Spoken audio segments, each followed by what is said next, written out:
I was always much too shy to speak to Edward Said myself. I could never summon up the will to be able to corner him when I had the chance. But I do want to just emphasize my own personal indebtedness to him and for the kind and unnecessarily extensive things that he said about Black Atlantic, which made that possible for me, a book that was modeled, of course, on Orientalism.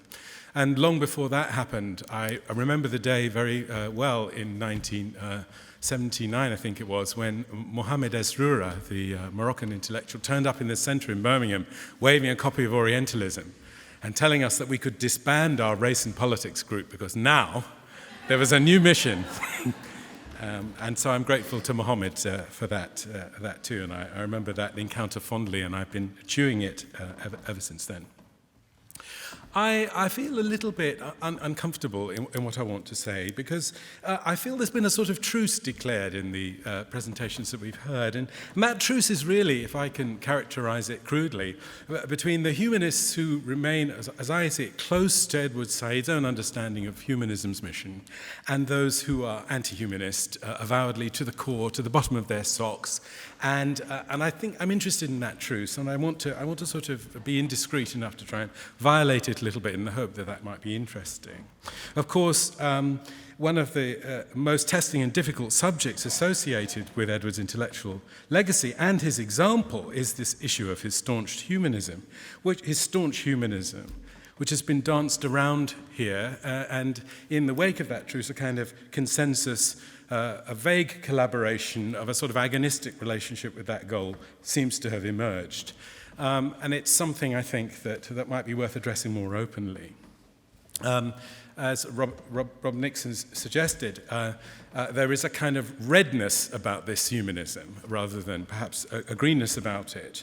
And that transition is, I think, a somewhat difficult transition, if transition we seek, for many of us here who have formed as Edward was.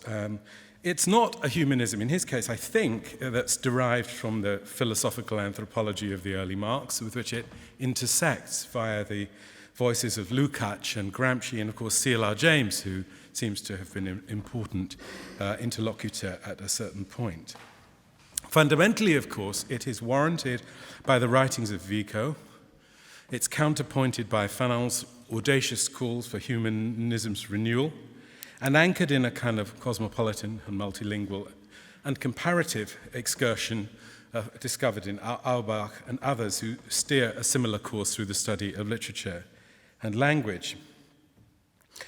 Said's humanism, then, is a very complex reaction, and though, as I've discovered on my repeated visits to this university, post- and transhumanism are the order of the day locally, it's not, I think, a gesture that can be written off as some sort of perhaps conservative residue at odds with Edward Said's essaying of a democratic criticism and a democratized world, even when he himself describes it as part of his own conservatism. It's certainly also tied to his great love of the moral pedagogy of the academic humanities, but it's not, I think, reducible to that passion or to the cosmopolitics that inheres in it. That perhaps too is a matter of truce so far in our congregation. This democratic humanism, then, is part of Said's defense of the world and the mission of the university, as well as a kind of responsible and accountable political pedagogy that can be cultivated there. And I think it's part, of course, also, it's augmented really by the exilic, by the systematic practice of a mode of self-estrangement that wasn't necessarily chosen by him, but can be chosen by us, and by the affiliation to a nation that is not a nation. It's also, I think, something that is deeply formed, deeply imprinted by his experiences of migration to the United States. He certainly seems to say that.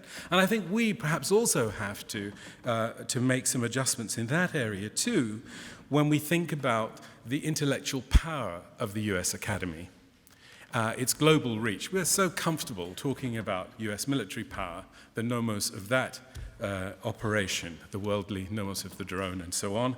We speak also about US financial power. We're less voluble when it comes to interrogating the question of US intellectual power. Let me quote him briefly. When we consider the connections between the United States and the rest of the world, we are to speak of the connections, not outside and beyond them. It therefore, I love this, a very American word coming up now, behooves. It therefore behooves us as intellectuals, as humanists, and as secular critics to grasp the role of the United States in a world of nations and of power, from within the actuality, and as participants in it, not as detached outside observers who, like Oliver Goldsmith in Yeats' marvelous phrase, deliberately sip at the honeypots of our minds. So Edward Said seems to me to have been very open and very clear about the fact that this humanistic formation was nurtured by what he took to be the distinctive mode of cultural pluralism created in the United States from the effects of its colonial past, from its immigration histories, and from the distinctive relationship between settlement and citizenship practiced there. Not always, of course, by its racial order, but we might add that to that inventory. And that diverse, that demotic formation remains an index of how the nation is changing as it evolves from a successful instance of settler colonialism towards a version of multiculture that enjoys no historical precedent. Robert Young earlier on mentioned London might be the new Cordoba. I don't think New York City is Cordoba. There's no precedent for that, it seems to me. Certainly, it creates a plurality that calls for a new kind of cosmopolitan attachment compatible with the finest promises of a republican civic order, and that's notwithstanding the disappointments of Obama or the idea that the US military goal is to be able to strike anywhere on Earth within an hour of that decision being taken in the homeland. So that democratic humanism, the democratic humanism that can be deduced from that United States experience was, according to Edward Said, equally at odds on one side with the elitist, conservative defense of a disinterested elite, humanism proposed, I suppose, by US cultural warriors, and on the other by the country's apostles of an empty, what he calls a formulaic multiculturalism that abjured the question of value, aesthetic and cultural, in favor of identitarian logic and ethnic absolutism that was fixated on interpersonal relations. And I think he saw that problem exported as a kind of US gift, sometimes to oppressed peoples, actually, with catastrophic and difficult results. I'm never sure when that kind of pairing is invoked what the speaker has in mind. Certainly in Said's case, it seems to be a device to make his own position more immediately identifiable with a central course between unsatisfactory alternatives that tell us something also about the political climate in the academy.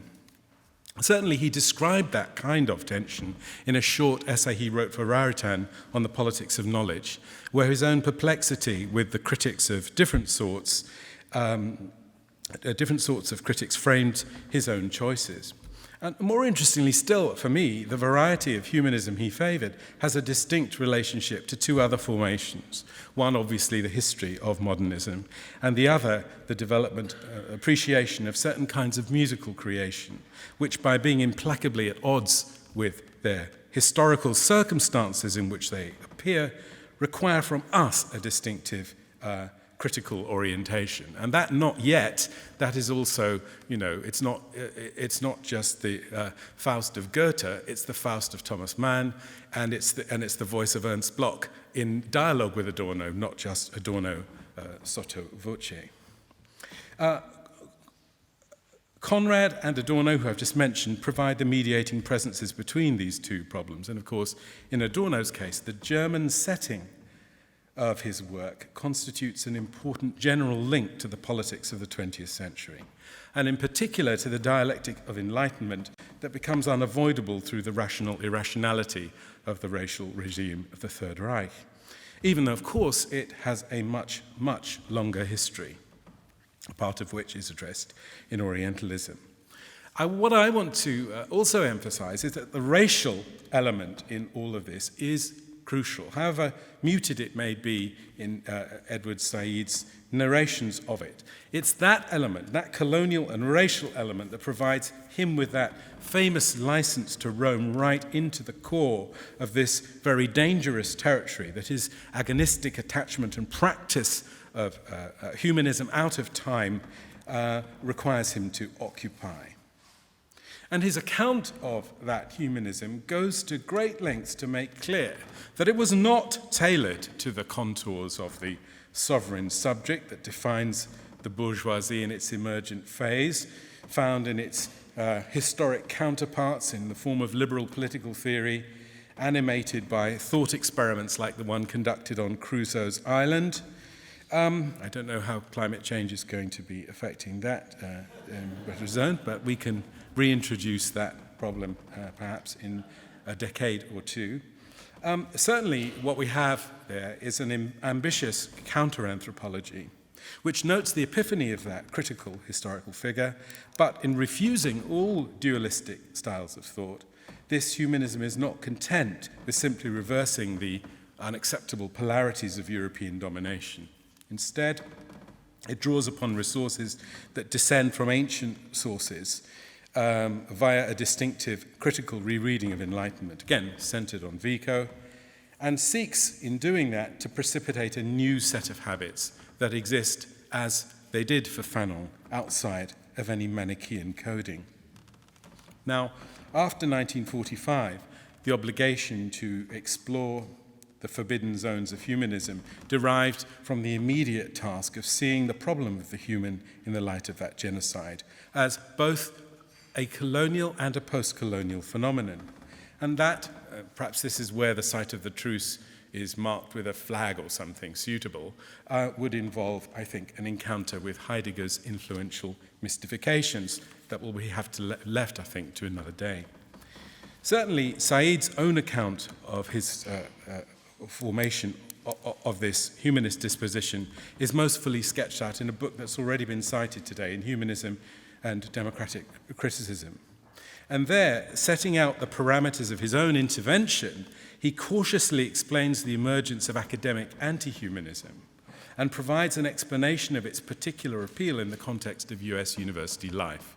And I think the updating of that has been implicit in much of what has been said here today, but I think I want to just draw even more attention to it, put a little line under it too.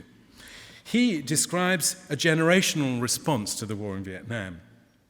And then he talks about the impact of identity-centered social movements on the willfully innocent habits of the academic humanities in the overdeveloped world. I think he says the West, but I prefer the overdeveloped. I gather we've been counseled against the north-south geography as a sort of, alternative to the east-west geography. I think we need to know both of those. I'm not entirely convinced that the north-south one can be disposed of, actually.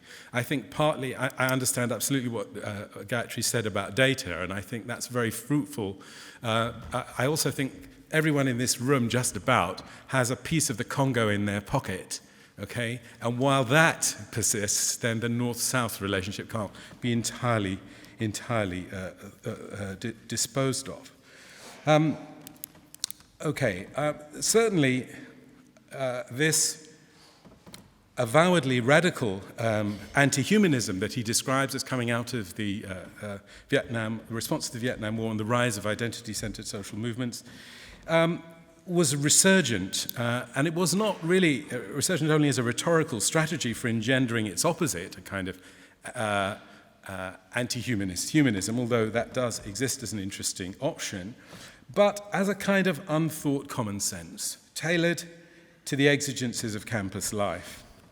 And I hope it's unduly provocative to suggest I hope it's not unduly provocative to suggest that tendency, augmented by a kind of bastardized Lukácsian epistemology and bolstered a bit further by ethnic and identitarian absolutisms of identity politics, has proved to be a very dominant voice. I think that voice is now in its residual state, And I think that it was a voice that has always been in a grave tension with post-colonial and colonial criticisms, with the idea that beyond the citadels of overdevelopment, there was another kind of conversation to be made.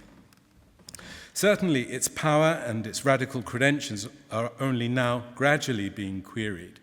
And they are being queried mostly, though not only, by voices spoken from within the global south, outside those citadels of overdevelopment, as well as those inside the citadels who act in solidarity, as Edward did, with people outside. People who have been in choosing that solidarity, which is not, I think, something which has been greatly focused on today. Perhaps we've assumed the difficulty. We assume too much the ease with which that solidarity might be accessible to us. I think I'd like to suggest that in the conversations we have after this, we might want to see a little bit more about how difficult that solidarity becomes. And it's partly, actually, to do with some of the things that Robert mentioned in his invocation of the internet as a source of information. That, if you remember, Edward Said, after September the 11th, 2001, engaged the sort of apparatus of the old Cold Warrior Samuel Huntington very, very quickly by renaming the clash of civilizations the clash of ignorance. And it seems to me that actually our account of the emergence of a kind of Agno politics, if I may call it that, a politics which actually is something that relies on the manipulation and specification of zones of ignorance, which are not like little vacuums into which the truth gets pulled. They are spaces that have been created and reproduced over time through the deployment of political technologies that manage the relationship between information and power in ways that Machiavelli, that Foucault could not have been expected to address. And I think that that is something that we should think about, what conducting a humanistic intervention in the context of Agno politics might be, just as we have, thanks to the remarks Gayatri made earlier on, to address the question of what an Agno capitalism is, a capitalism that practices its own revolutionary tempo without knowing the consequences or caring about the consequences. The derivatives would only be one instance of that. There are numerous other examples of what this Agno capitalism might be. I think for too long, humanists have imagined that ignorance is just a space into which, is a vacuum space in which truth will eventually be pulled by our appetites. Well, Fanon, whose name's come up quite a bit, and into whose political geography we've been returned by recent events in the northern part of Africa, spoke for many of his peers, and I think his dialogue with Edward, who sees Fanon's relationship to Vico as actually rather critical, again, something that would require a longer conversation than the one that's possible to me today. But I think that the audacity of that alignment, of that constellation of possibilities is something that I want to applaud and to draw attention to.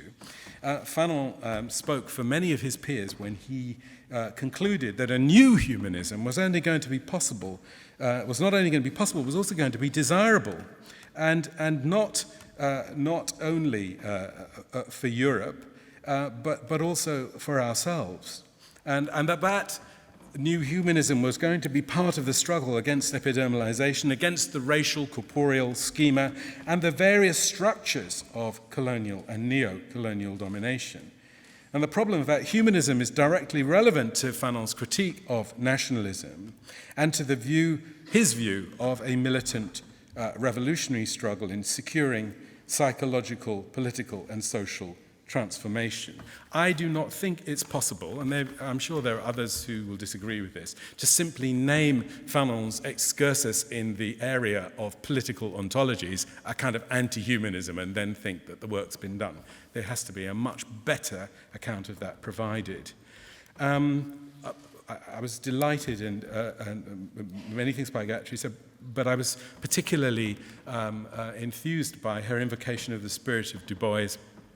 And of course, Du Bois is part of a group. He's not working on his own. And that, I remember going to talk to C.L.R. James, and I said to him, when you were writing Black Jacobins in the middle of the 1930s, did you know Du Bois was writing Black Reconstruction? And he said, no. We didn't know. We met later. We discovered that we were working on these things and that they knit together. But actually, at the time, we were not in any kind of conversation. I think that moment is a critical one, and the contribution to a new humanist thinking in that area is something that can only benefit from acknowledging the influence of James and, of course, of George Padmore. Not only is James someone who, I don't know if I'm right to associate this. I have a memory of reading an interview with Edward where he spoke about going to see James and an odd sense of kinship he felt arising from the fact of their autodidacticism. I don't know if it's what extent that makes sense, but it seemed to me to be a very striking thing that there is something radically independent about the mode of self-education in which this humanistic alternative was given shape. Padmore, too, a very much less celebrated figure who has a much deeper and longer association with the Soviet Union, but is someone who, I don't know if people recall his 1956 volume, PanAfricanism or Communism, which begins with a very interesting epigraph from Tagore, and concludes like this. Let me just quote it briefly. In our struggle for national freedom, human dignity and social redemption, Pan-Africanism offers an ideological alternative to communism on one side and tribalism on the other. It rejects both white racialism and black chauvinism. It stands for racial coexistence on the basis of absolute equality and respect for human personality. So I want to endorse what Gayatri said about Pan-Africanism as a paradigmatic instance of what that politics looks like in the 20th century. Now, that humanistic tone evident there represents something more, I think, than just an echo of the influential rhetoric of the UN Declaration a few years earlier. It's also an effect of the commitment to struggle explicitly against racism. I know in company like this, that demand can somehow sound a bit vulgar. I hope it doesn't sound like that. If it doesn't sound vulgar, it often sounds anodyne. It sounds like, oh, we're all against racism, after all. But I'm not sure that either of those responses are sufficient. And I think that the relationship that Edward constructs with Fanon's own political project is one wonderful opportunity with which to engage that question more directly.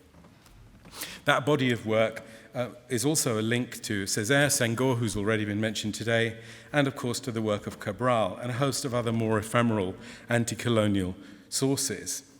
They're sometimes lofty, sometimes eschatological, but always doggedly non-racial humanisms, like the one articulated by the ANC in the context of a certain point in the struggle in South Africa, are, I think, extremely significant, though they're regarded with great embarrassment now.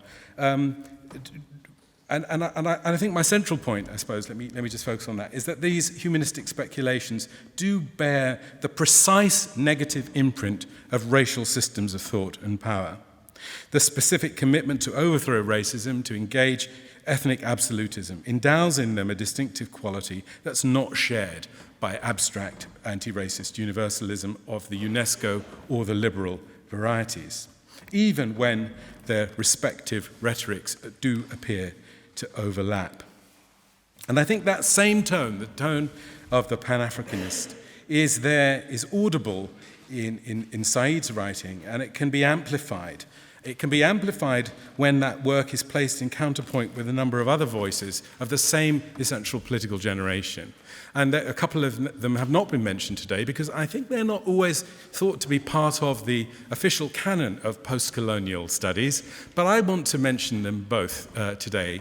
And one in particular, Iqbal Ahmed, whose name's not been mentioned, seems to me to represent something absolutely fundamental and important in this conversation. And I think people should, if you haven't read Iqbal or you don't know about his work, there isn't time for me to explain why it's important, but hunt that work down and think about it as a counterpoint to the things you read inside and see how the conversation between them endows strength in both. Because I think that's a very significant thing. And the other voice of the same generation is of course the voice of Nawal El-Sadawi, and I would like to have that introduced as an acknowledgement in the context of a consideration of the generation, the political generation that I'm speaking about. Certainly, the contributions of these groups to the emancipation of former colonies, the consolidation of independent political life, is bolstered by a common desire. They wanted to elevate the struggles of colonized people to a universal level, but they also wanted to hold simultaneously onto the historical and cultural specificity of the particular groups involved. An approach that I think was pioneered by Senghor, whatever his distaste for Fanon may have been, but in Senghor's narration of it, it's clear that the influence of Du Bois is absolutely paramount in his own mind. And he says that with great clarity, that that's where he pulls that from, and talks a great deal about the distinctive archive of African American writing as something that makes that peculiar combination possible. Okay. I think I've been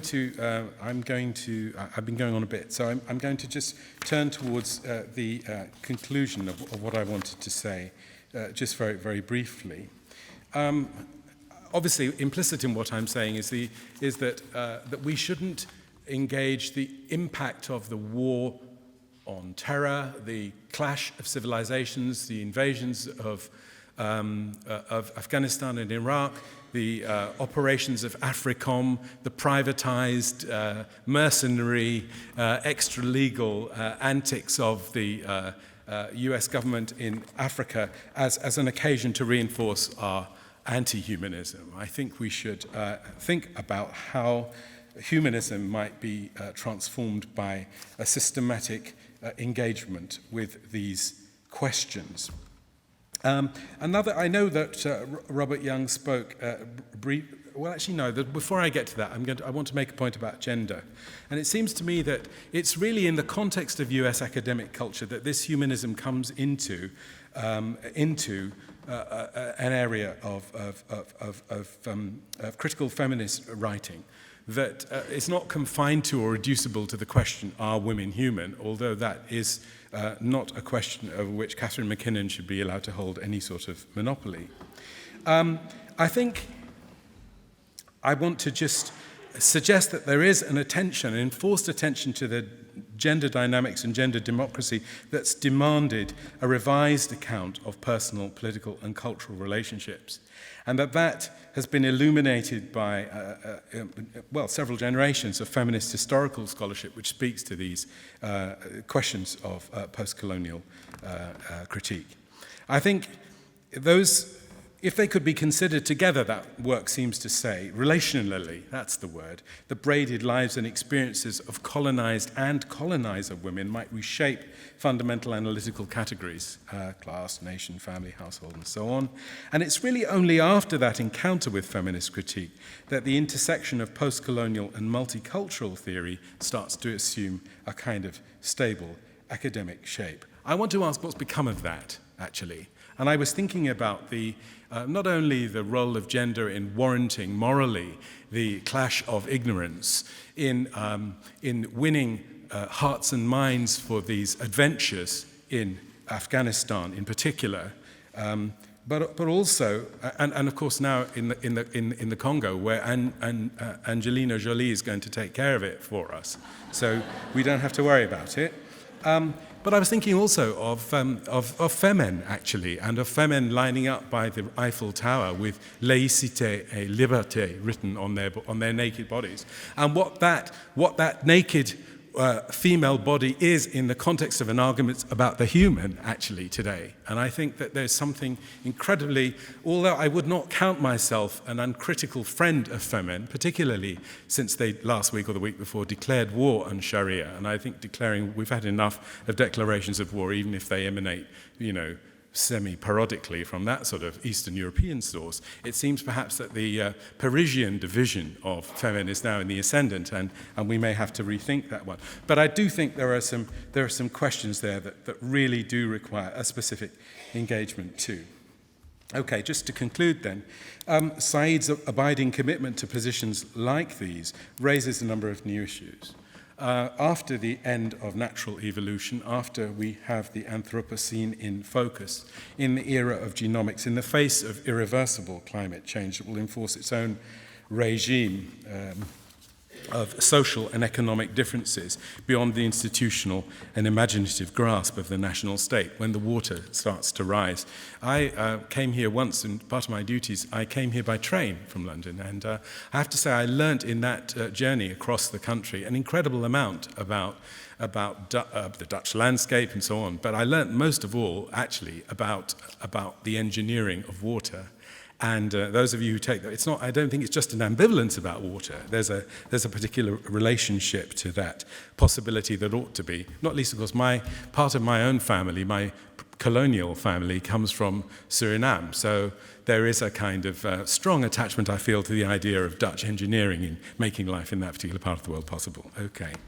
Now, the humanism, the question of the creaturely was raised, and of course, Rob Nixon, in his with his lyrebird, or with what's his name, Attenborough's lyrebird, seemed to me to offer us something there that was really important as well. Actually, thinking about the sort of motif of Edward's repeated quotation from Yeats that becomes the stick with which James Clifford and other versions of the anti-humanist project, the Californian versions, have belabored him and his memory.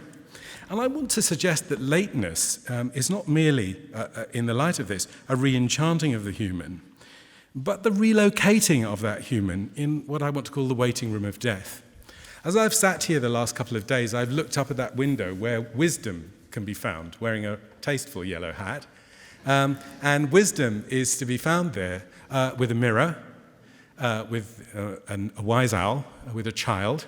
And you see that when wisdom seeks their appearance in the mirror behind them, they see the presence of death looking at them, and the hourglass with death. So I would want to suggest that actually there's something about this humanism that in staging our re-enchantment, to borrow from Sylvia Wynter, of the human in the waiting room of death represents something.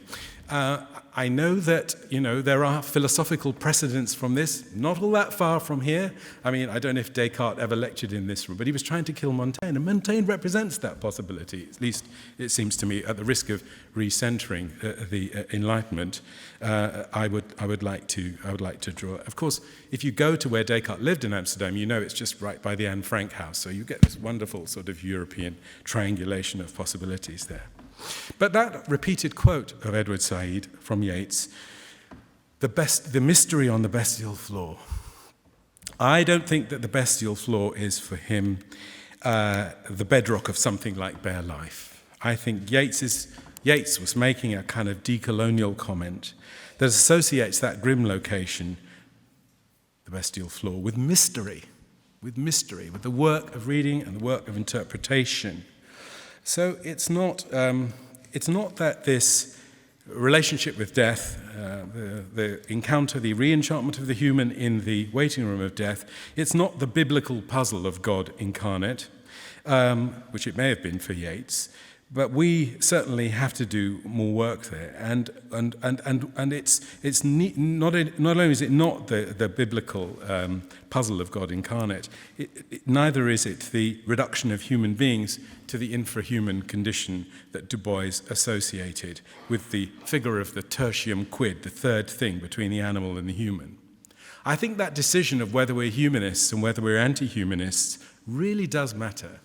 And I know we can't settle it, but we can at least perhaps settle upon some parameters for that agonistic conversation to be carried forward. And I know as we carry it forward, Edward's voice will be absolutely fundamental to that conversation. And it matters now more than ever in the era that he defined through the trope of what he calls the world's bewildering interdependence.